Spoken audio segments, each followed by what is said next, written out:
Hello guys. So subukan po namin mag buto ng ng rambutan kasi ito daw po buto nito ay nakakain din, hindi basta-basta laman lang ang kinakain, kundi pati niya yung buto. Susubukan namin lutuin para daw ho itong mani yung buto, kaya hihimayin ho muna namin para makaipon kami ng buto.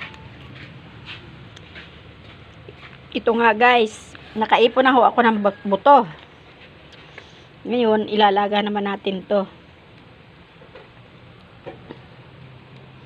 para ilagay mo ito sa kamay ko. Ilalaga, tapos tatanggalin ho yung balat. Yun. Ngayon ilalaga naman po natin.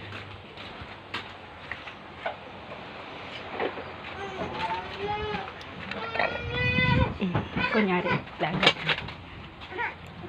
Ano ito anak? Tanggalin mo na. Ito na po siya. Nalaga na. Ito ilalaga ko pa ulit. Ito yung naunang balat. Ito yung naunang ilaga. Ay.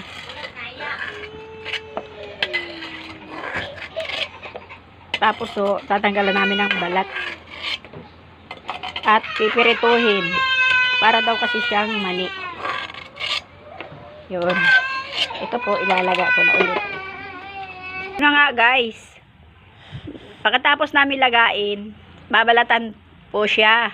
Tapos saka po siya ipiprito. Ayan. Susubukan namin yung sinasabi nga pong parang mani ang buto ng rambutan. Style nga po siya guys ng buto, mani. Ayan o. Yan. Susubukan namin magluto. Ayan guys. Marami na po ang aming nabalatan. Malapit na kaming matapos magbalat. Ayan. Ito na guys. Lilagyan na namin ng mantika para maipaprito na. Ipiprito namin yung buto ng